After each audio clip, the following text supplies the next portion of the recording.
गुरुर्विष्णु गुरुर्देवो महेश्वर गुरुर साक्षात् परम ब्रह्म तस्मै श्री गुरुवे नमः। सतगुरु मिला जो जानिए ज्ञान उजाला हो, भरम का भांडा तोड़ कर रहे अकेला हो। गुरु मिला हुआ जब भी जाने गजराज जी, जो भ्रम है, क्या आत्मा है क्या परमात्मा है, इस भ्रम को दूर कर दे और अपना अलग अस्तित्व बना दे, अलग पहचान बना दे समाज में, और वो परम सत्य है उसके नजदीक पहुंचा दे, तो ही गुरु मानो उसको।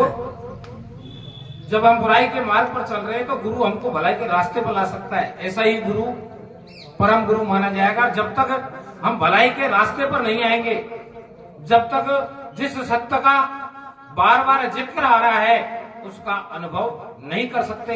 माला जपने से कुछ नहीं हो सकता, कर्म ही प्रधान है। और चारों वेदों में भी उस सत्य के विषय में बताया गया है, वो एक ही है। अर्थवेद कह रहा है एकम सत्य ब्रह्म एकम द्वितीय नास्ति, ब्रह्म एक है दो नहीं है। अद्वितीय एकम एव, वह एक ही है, उसके समान दूसरा नहीं है। कुरान भी इस बात को बता रही है, ला इलाहा इल्लल्लाह, परमेश्वर एक है और दो उसको छोड़कर दूसरों को पूजना घोर पाप है। गीता जी भी इसका प्रमाण दे रही है कि आपने राम कृष्ण अनेक नाम सुनेंगे, स्वयं कृष्ण जी भी उसको ब्रह्म कहा है।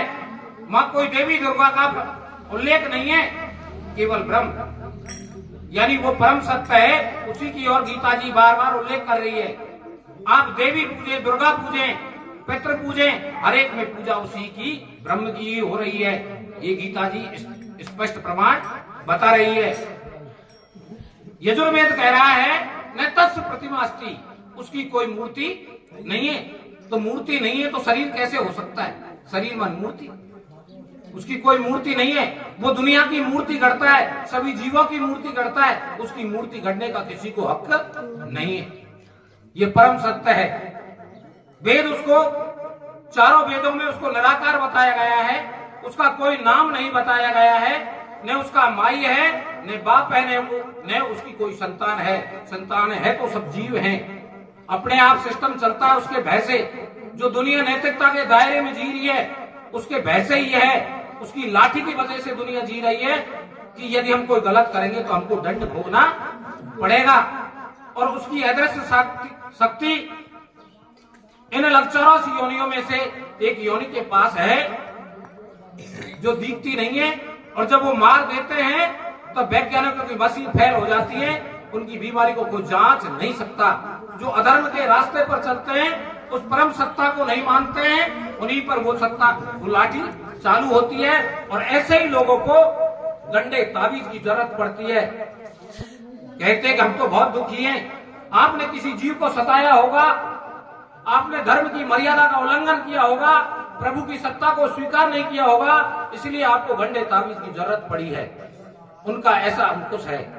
और जो जीव उस प्रभु की सत्ता के साथ जुड़ जाता है, सदा उसको हृदय में धारण करता है, उसको वो लाठी कभी परेशान नहीं करती। वो आपके पास ही है। उसके अनेक नाम है। ऋग्वेद कह रहा है एकम सतः क्रिया बहुधा वदंती, परम सत्य एक है, उसको अनेक नामों से जाना जाता है। उसी को सतश्री अकाल, उसी को गॉड, उसी को ईश्वर, उसी को अल्लाह, उसी को साहेब, अनेक नामों से जाना जाता है। और वो आपकी काया में मौजूद है। गीता जी कह रही है ईश्वर सर्वभूतानां हृदयेषु अर्जुन तिष्ठति ब्राह्मण सर्वभूतानि यंत्राणि रूढ़ाणि ब्राह्मण माया। आपके शरीर में रहते हुए उसी की माया में हम भ्रमित हुए फिरे और उसको पहचान नहीं सकते हैं। कुरान शरीफ भी इसका उल्लेख कर रही है, वफी अंकुशेकुम तबसेरुन, हे इंसान मैं तेरे हृदय में रहता हूँ, तू मुझे पहचानता क्यों नहीं? मैं तेरी श्वासों में रमा हुआ हूँ, बिना ज्ञान रूपी नेत्रों के तू मुझे नहीं देख सकता। अब ज्ञान रूपी नेत्र गुरु ही देता है। गुरु के पास ही तत्व ज्ञान है, जिसको सूक्ष्म वेद कहते हैं। पांचवा वेद संतों के पास ही है और संत ही उसको देते हैं। जो वेदों में नहीं है वो संतों के पास है।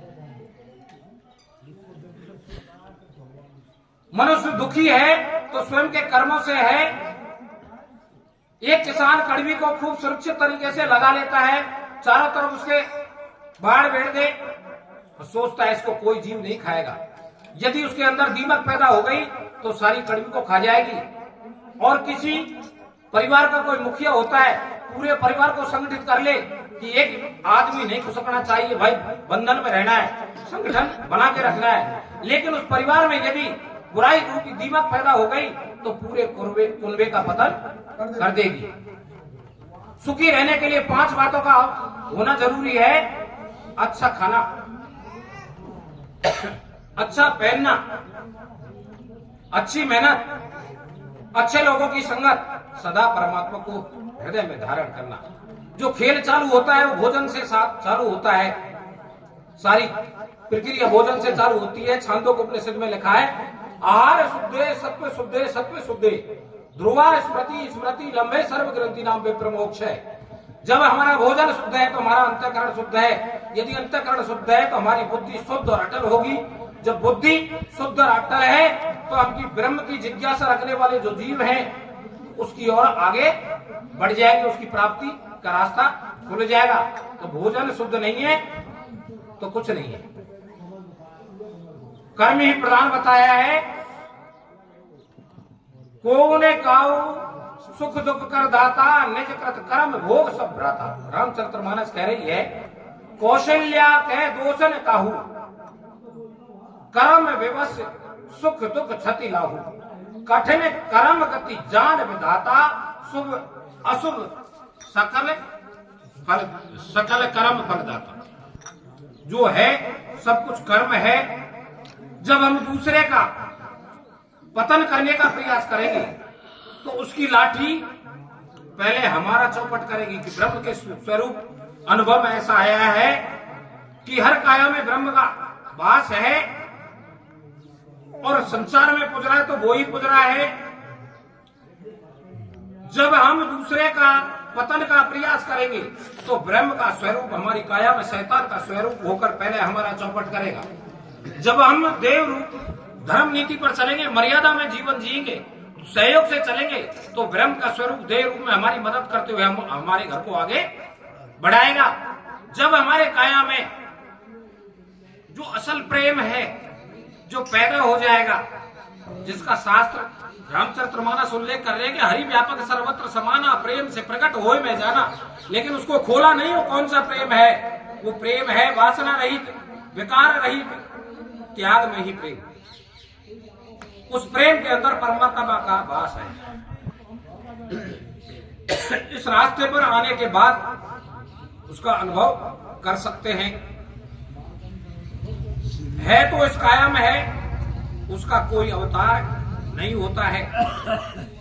अब लोग कहते हैं कि अवतार होता है तो बालकांड में चौपाई दे रखी है, नेत नेत जय वेद निरूपा, निजानंद निरुपादु अनुपा, शिव ब्रंश विष्णु भगवाना, जासु अंश के उपजैना। कोटि कोटि ब्रह्मा विष्णु महेश जिसके अंश से ही पैदा होते हैं, वो असल खेल अलग है। तो वो इसी में पाया जाता है। लेकिन भलाई के मार्ग पर चले, त्यागमय जीवन में जिए, प्राणी मात्र के प्रति स्वार्थ रहित प्रेम रखें तो उसका अनुभव कर सकते हैं। और सुख है तो इस काया में है और दुख है तो उस काया में ही है।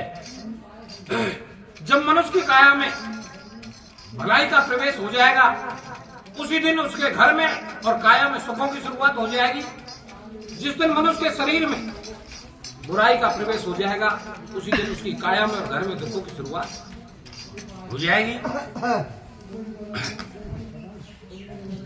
तो इसके ऊपर एक अनुभव की वाणी है व्यवहार से सुख होते हैं, व्यवहार से दुख हो। शुद्ध व्यवहार करे भाई, तेरा जीवन सुख में हो। मधुर सैदिसी बोली हो, उत्तम हो व्यवहार। वे प्राणी बिन योधि, जीते सब संसार। जिनका व्यवहार रहा है उनने संसार को नई दिशा दी है। और जिनको ये लोग पूजते हैं, ये ब्रह्मा है, इसका मंदिर है, ये कृष्ण है, सबके हाथ में हथियार हैं। या तो वो किसी से डरते हैं या उनकी दुश्मनी है किसी से। जिनने उस परम सत्य को पाया है उनने कभी किसी पर हथियार नहीं उठाया है। कबीर साहिब ने पाया, संत रैदास ने पाया, संत दादू दयाल ने पाया, नानक जी ने पाया। उनने किसी पर हथियार चलाया हो तो बता दो। उन्हें अपनी वाणी के प्रभाव से समाज को नई दिशा दी।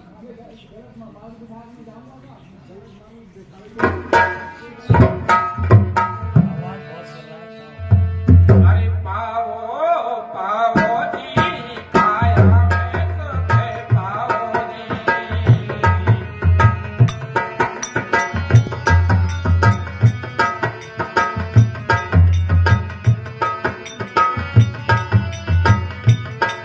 अरे पाओ पाओ जी, काया में सुख पाओ जी।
हमने